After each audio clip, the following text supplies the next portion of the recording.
Quiero hacerte una pregunta. Si estuvieras parado en un lugar donde no sabes quién va a ganar, ¿te quedarías leal al lado que crees que es el correcto? ¿O te irías deslizando en silencio hacia el que parece más fuerte? Antes de responder, quiero que pienses en algo primero. Tu sustento depende de esa elección. Tu seguridad depende de esa elección.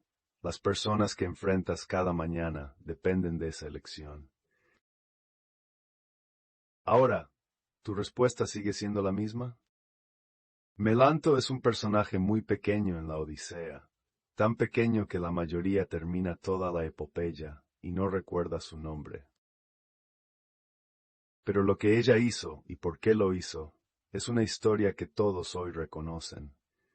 Cualquiera que haya vivido dentro de una organización, un lugar de trabajo, cualquier lugar donde el poder tiene una estructura. Déjame contarte quién era. Melanto era una de las sirvientas de Penélope, no una sirvienta cualquiera. Creció dentro de ese palacio. Penélope la crió personalmente, le dio comida, ropa, educación, la trató como a una de los suyos. Homero marca este detalle específicamente. No era una extraña, no era una sirvienta recién adquirida, era alguien que esta familia había aceptado desde la infancia. Después Odiseo estuvo ausente, 1 año, 10, 20. Los pretendientes se instalaron, más de 100, consumieron la riqueza, consumieron la comida, trajeron nuevas risas, nueva autoridad. Penélope seguía esperando, pero esperar, dentro de ese palacio, empezaba a parecerse cada vez más a la postura de alguien que está perdiendo. Melanto observó todo esto, tomó una decisión, se fue acercando a los pretendientes. Uno de ellos se convirtió en su amante. Empezó a mirar a su señora de manera diferente. Empezó a contarles a los pretendientes cosas del palacio. Entonces Odiseo entró, disfrazado de mendigo.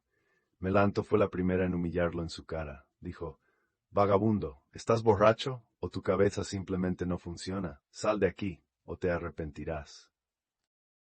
Le dijo eso, a su propio saber qué era él. Quiero detenerme aquí, porque la mayoría de la gente al leer esto tiene una reacción inmediata. Melanto es una villana, traicionó a la mujer que la crió, se lo mereció. Fue castigada al final. Después de que Odiseo volvió, ella y las otras sirvientas que se habían puesto del lado de los pretendientes fueron ejecutadas. Pero antes del veredicto, quiero hacer una pregunta diferente. ¿Por qué llegó hasta ahí? Melanto no era una persona poderosa, era una sirvienta. En ese mundo, su destino entero dependía de una sola cosa, la posición de la mujer a quien servía. Penélope, una señora esperando, 20 años ya sin que su esposo volviera, los pretendientes cada vez más duros, la comida del palacio, consumida por los pretendientes, las risas del palacio, hechas por los pretendientes, el aire dentro de ese palacio todos los días diciendo una sola cosa, este lugar está a punto de cambiar de manos. Melanto vivía dentro de ese aire, no era ciega, lo veía con claridad. Lo que veía con claridad era, si Odiseo de verdad no iba a volver, si Penélope de verdad no podía sostenerse, ¿dónde estaría ella? Nadie la protegería. Necesitaría encontrar por su cuenta la próxima posición que le permitiera sobrevivir. ¿Dónde estaba esa posición? Tal vez con los pretendientes. Déjame decir algo aquí. Antes de hablar de la traición de Melanto, necesitamos preguntarnos primero, ¿tenía otra opción? Algunos dirían, claro que es por su reward, por ignore. Pero ¿qué cuesta esa lealtad ahí? En ese palacio ser leal a Penélope significaba, cada día bajo los ojos de esos pretendientes, bajar la cabeza, fingir que no ves nada. Significaba, Si Penélope perdía, ella estaría entre las primeras en ser tratada como los nuevos amos decidieran. Eso no es una elección hecha desde un lugar seguro. Eso es una elección hecha desde el borde de un precipicio. La psicología llama a esto apego de supervivencia. Cuando una persona vive durante mucho tiempo en un entorno inseguro, el cerebro empieza a hacer una cosa: identificar quién es el más poderoso. Después encontrar la manera de acercarse a esa persona. Esto no es una elección moral, es la respuesta más primitiva de un ser vivo, en peligro. Melanto no se volvió mala de repente. Llegó a esa posición, día tras día, dentro de un entorno donde el equilibrio de poder se inclinaba un poco más cada día, a través de acciones pequeñas, una tras otra. No hubo un punto de inflexión claro en ese proceso. No hubo un día en que se sentara y se dijera: a partir de hoy voy a traicionar a Penélope. Solo que un día le dijo una cosa de más a un pretendiente.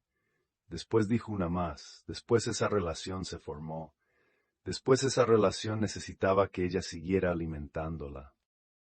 Y entonces ya estaba en esa posición. Volver ya era muy difícil. Pero quiero decir otra cosa. Melanto no solo se acercó a los pretendientes, humilló activamente a ese mendigo, al que no sabía que era Odiseo. Esa humillación no fue forzada. Fue ella eligiendo públicamente pararse al lado de los pretendientes y hacer oír su voz. Ese es el verdadero cruce. Ya no era supervivencia, ya no era no tenía opción, sino eligió hacerse más parecida a ellos.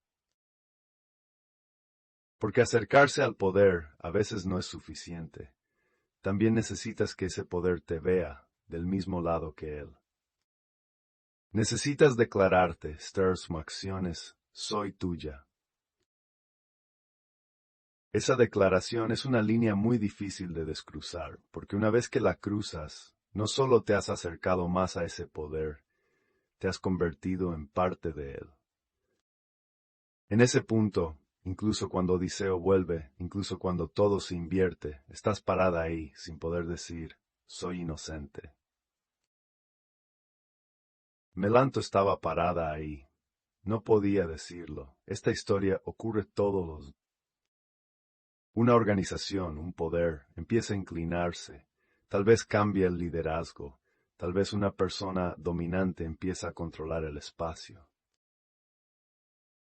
Entonces algunas personas empiezan a moverse, no en voz alta, en silencio, parándose un poco más cerca de esa persona, diciendo algunas palabras que hacen eco de lo que ella dice, quedándose calladas cuando esa persona critica a alguien. Ese silencio una declaración.